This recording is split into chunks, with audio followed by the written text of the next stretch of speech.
Interpersonal communication refers to the interaction between two people, or a dyad. In interpersonal or didactic communication, the dialogue that occurs between the two individuals is what is important. The communication is usually face-to-face and with someone that you share a history. With the ever-advancing technology, it is possible to have an interpersonal relationship across long distances. But for this lesson, we will be focusing on the more traditional theories surrounding interpersonal communication. When defining interpersonal communication, there are two views or schools of thought. The conceptual view is a more surface look at communication that occurs in a dyad. There are few participants. Those communicating are in a close physical proximity, usually face-to-face. There are many sensory channels being used. The last quality is that there is immediate feedback, both verbal and nonverbal. This type of encounter can be between a customer and a clerk at the store, or between a patron and a bus driver.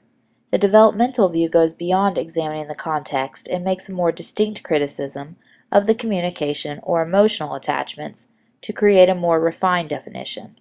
This view requires that the dyad have a shared history. The dyad knows each other well and has spent time together.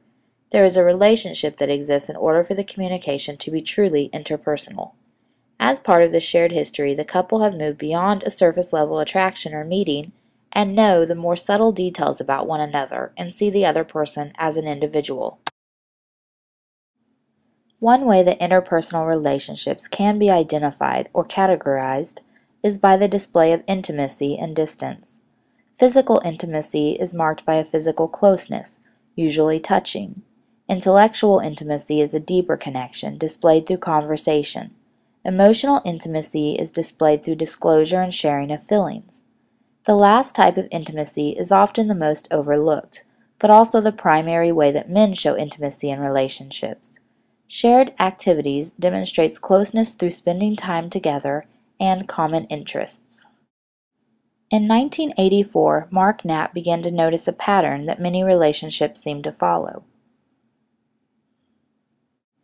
Knapp's model, composed of 10 different stages of relationship development, can be better understood by further breaking down the model into two parts or sub-areas: escalation and termination. Escalation, or the coming together phase, is characterized by the couple's first meeting and getting to know you. The termination, or coming apart phase, is characterized by the separation and growing apart of the couple. The initiation stage. The experimenting stage. The intensifying stage. The integrating stage. The bonding stage. The differentiating stage. The circumscribing stage. The stagnating stage. The avoiding stage. The terminating stage. There are several instances of Knapp's model of relational development in popular music.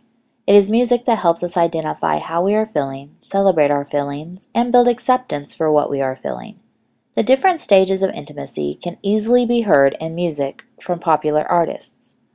Choose one of the songs provided on the next slides to write your own lyrics that represent one of the 10 stages of Knapp's model.